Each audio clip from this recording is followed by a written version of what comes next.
All right, Author Mailbag, let's answer your questions.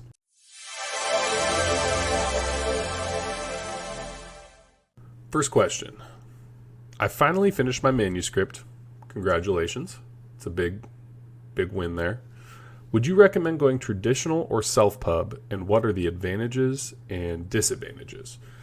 This is a big question, and it's probably the most important and why I wanted to start this series in the first place. It really depends on what your goals are, what you expect, what you're willing to spend, and what effort you want to put in. Like, where do you want to place your effort and where do you want to place your money? So I'll just kind of give you a little rundown of your options. If you decide that you want to self-pub, it is great because you have control, you have all the say, and everything is on you. Now, the disadvantage is all of those things. You have to buy your own ISBN, your own barcode, your own cover design, your own cover illustration. You have to format it, or you have to hire someone to format it. You have to edit it, which I would not recommend self-editing, or you have to hire an editor. Shout out to Daniel P. Riley. Talk to him if you need a good editor. Also, if you decide that you needed an ebook, you got to do the transition yourself and format that, or you have to hire someone. You have to do everything yourself, and it's all your own money and your own buckets of time. Now, the good thing about this, and again, the reason that I self-published my first book and then continued to do so, was that I wanted the control, and I wanted to be able to just have my story out in the world without permission or waiting. I just wanted to achieve that. I'm also big on learning, and so for me, it was important to actually dive into what it takes to create a book. What does it take to do all those things I mentioned around cover design, editing, cover illustration, marketing, formatting, putting the book in the actual platforms, putting it in Amazon, putting it in Barnes & Noble. Which platforms did I not want to use? Did I want to use Draft2Digital or Ingram Spark? I did not use Ingram Spark. And Draft2Digital I kind of used and didn't use.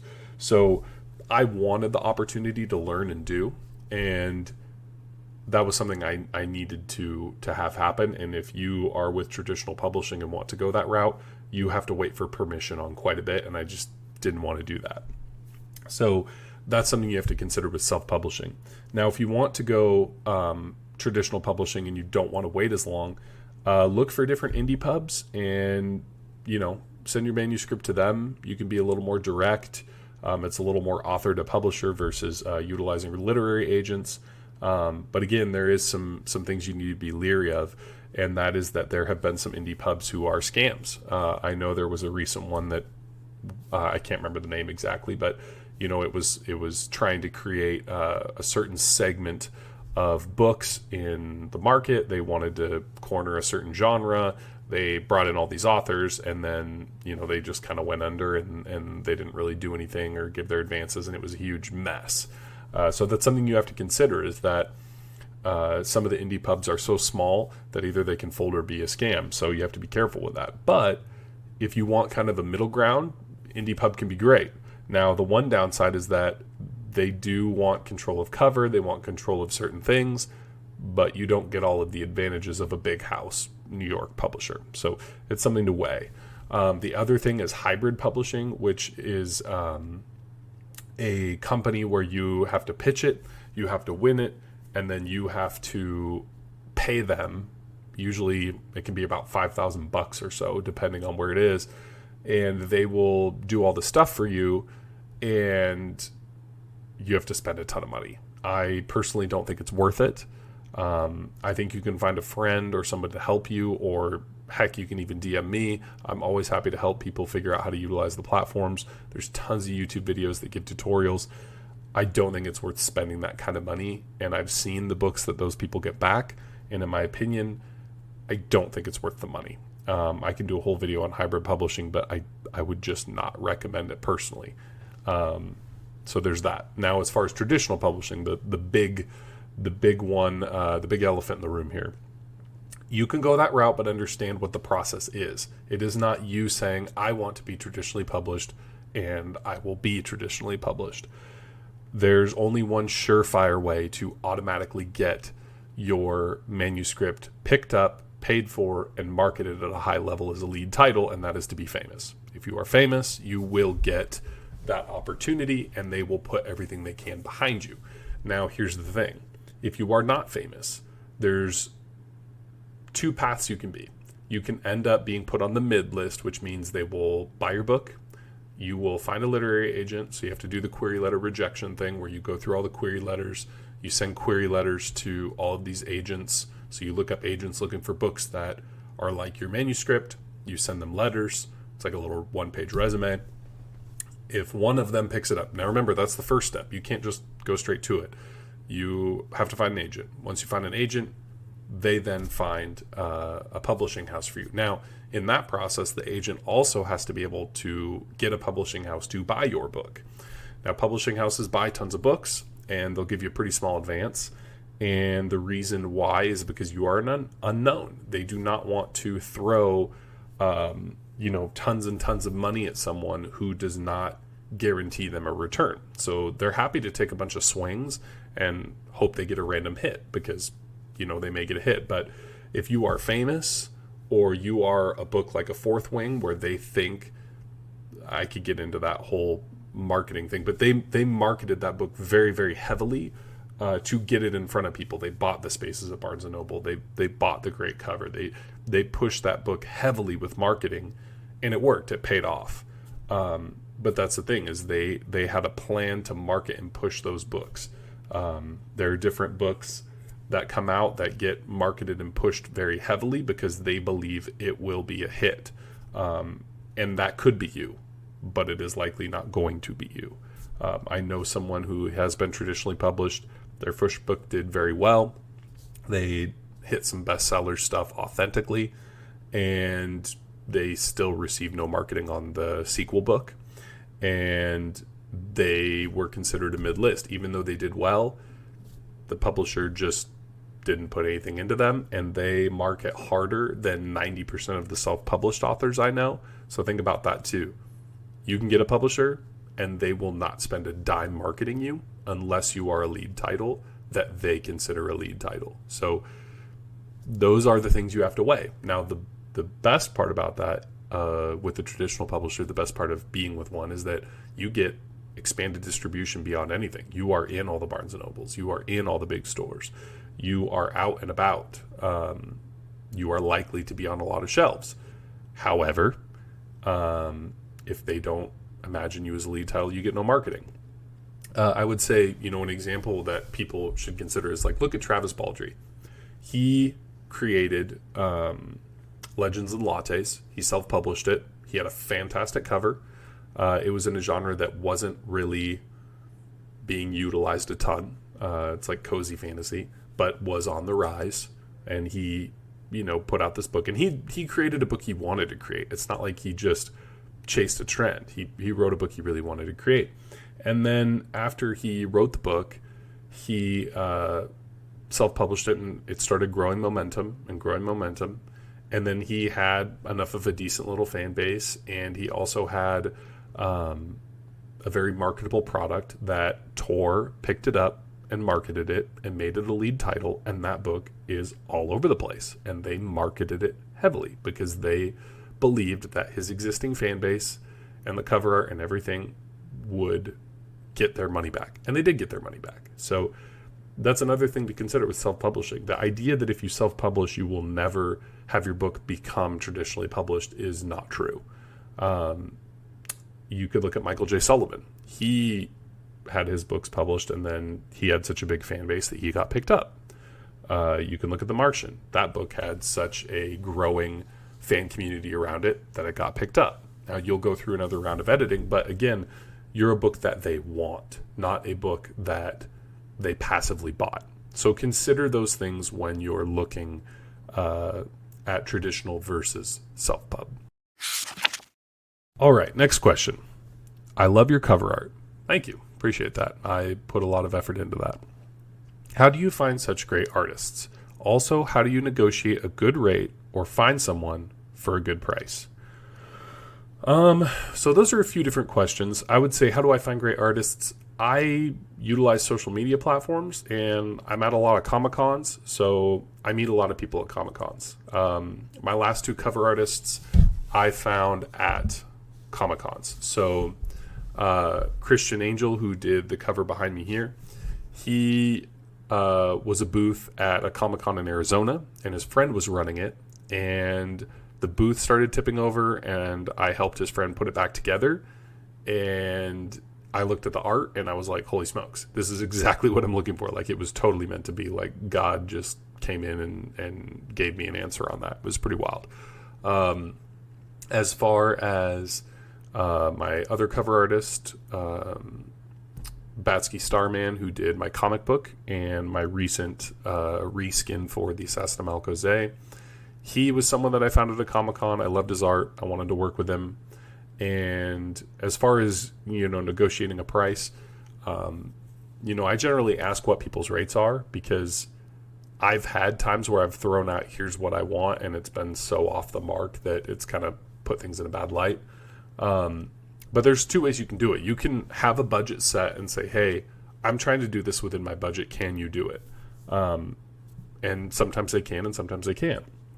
The other thing you can do is just say, look, what is your rate? And they'll tell you your rate. And then you can kind of figure out from there what'll work for you.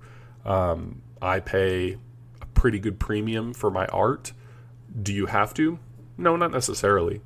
But I pay a pretty good premium for my art because I believe in having incredible art and hiring the best art that I can to visually represent the story that I'm writing. And it's something that I personally value, and I save up for it. And when I go to these cons, I save all my money to put back into my art. So it's something that I value. But again, you don't have to spend a ton of money. There are plenty of cover artists who offer incredible value as far as their price for their cover. And I stand by the guys I hired. I mean, if you want a fantastic cover, Christian Angel and Batsky Starman are going to do the best work you've ever seen, and I'm very proud of those covers, and I love sharing them. And those covers have been so great that they've opened a lot of doors for me. So shout out to those guys. And also, again, really, if you don't do cons and you can't meet people face to face, just go on Instagram. You can do Twitter. I don't feel that the Twitter DMs work as well, but Instagram has been another way that I've hired a lot of my artists. I would go on Instagram and I would direct message them and ask them. Now, that was a while ago, and they've kind of changed the way messages are viewed for people. The other thing you can do is you can go on ArtStation or another website, or you can go look people up and you can find their email and you can email them, because they may be more likely to answer a email than a DM, because there's so many DM scams out there. Now, there are some email scams, but DM scams and DM, spam is really common. So I would argue that you can go through email. My first artist I ever hired, I found on ArtStation, and then through email. All right, next question. I'm working on starting my first novel, but I struggle to get any momentum. What would you suggest I do to avoid writer's block? Momentum and writer's block are kind of two different things. I consider writer's block being a block to the actual imagination of creating the story, whereas getting momentum is just sitting down and putting in the hours and grinding. As far as momentum, I really like to find visual inspiration, because it really just, when I see great art, it pulls that writer out of me, and I immediately want to start creating a story. I immediately want to start making that happen. So as far as momentum, I use a lot of art. I even have different art books. So this is one here. Let me get that in the camera. So I found this art book, and I thought the art looked really cool as far as what I was planning on doing for that story. And so I, bought the art book, or I'll, buy different things or play different games, or I'll find anything that is visually going to excite me and pull me in.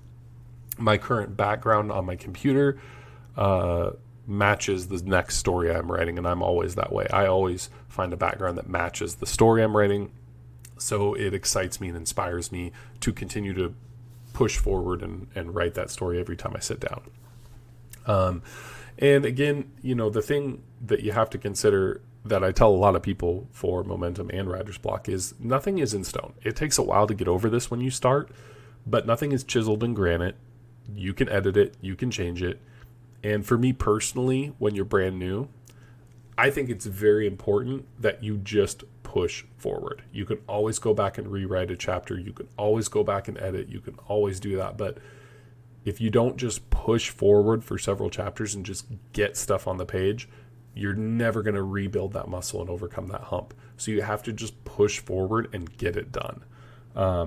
And I've gone back and rewritten entire chapters, even my first book. So I would say that that's something you have to consider, is you just got to chug along, and then you can do some revisions later. And sometimes what will happen, at least for me, is I'll start writing, I'll get some pretty good headway, and then I'll get a little lost, and I'll just kind of almost have like eyes glazed over, like, man, I pushed so far forward, I need a minute to kind of recoup and regather some of the story elements, maybe fix some plot holes, kind of just regather myself, pick myself back up.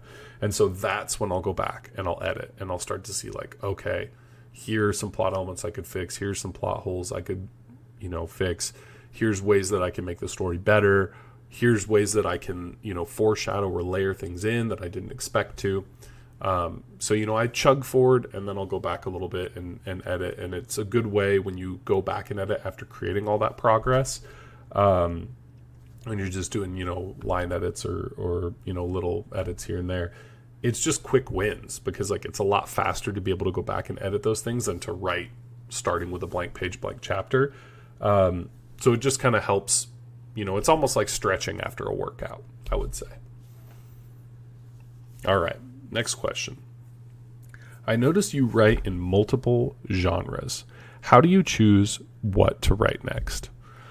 For me, it's really just what inspires me. I've written a horror novel, a fantasy novel, and a sci-fi novel, and a sci-fi comic book. So, I've written 4 different pieces of entertainment, and I actually have another fantasy comic that's done. I'm just waiting on the art. But for me, as far as what I choose to write, it's really just what is drawing me in, what is getting me to be excited. And I currently have 2 different novel ideas that are the next 2.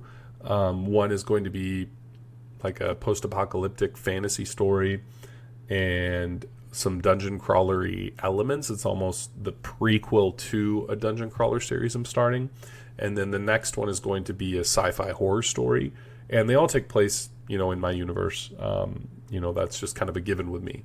But I just had 2 stories that really pulled me in, and they took a while to craft. So generally what will happen is I'll get some ideas. Like I'll be like, okay, I want to write, a zombie story or a dungeon crawler or a sci-fi story, a horror story, or, one of my books that I'm working on, it's like I just had this vision of this truck driver finding a dead body and getting possessed, and what does that mean?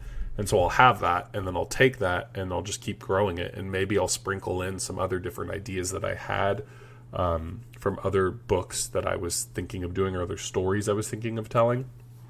And so these ideas kind of mishmash together, and then over time, as I let them marinate in my brain, the bad ideas sift out and the good ideas stay.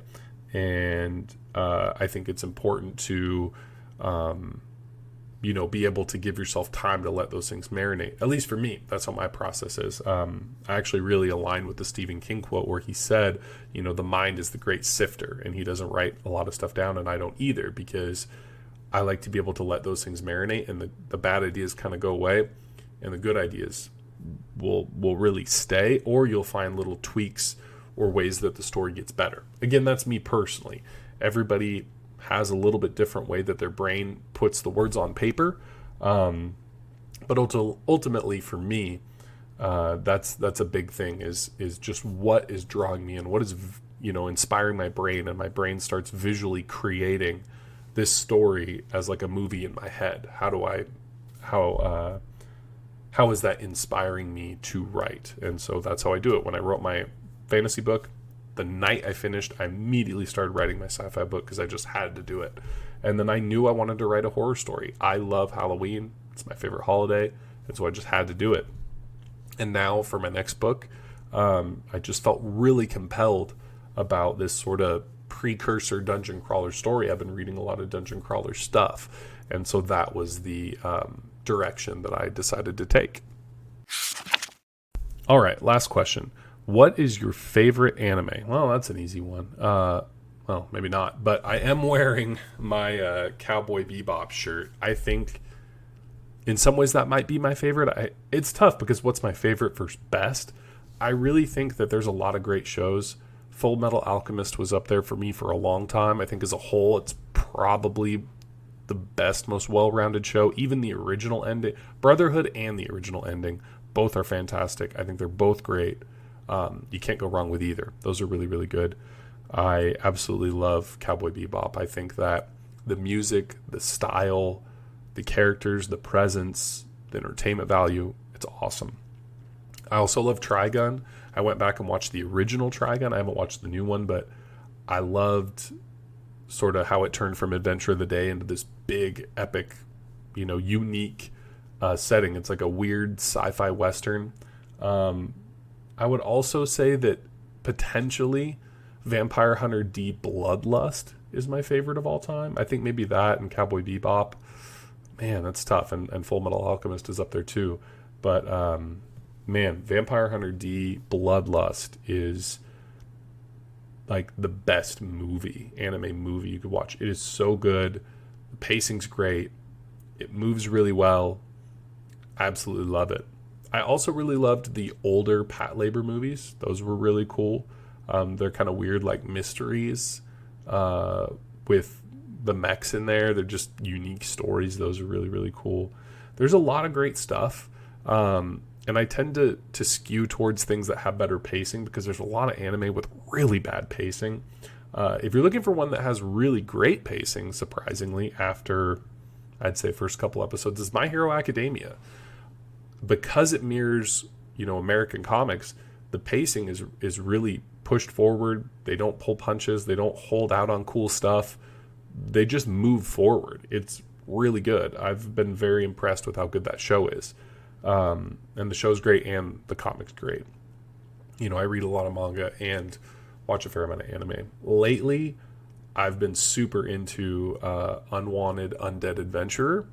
It's only subtitled right now, but that story is actually really fun. The first episode or two is kind of but it really kicks off, and it's cool because you get the progression, you get the dungeon crawling, and you get some really unique stories later in the episodes. I really like that one a lot.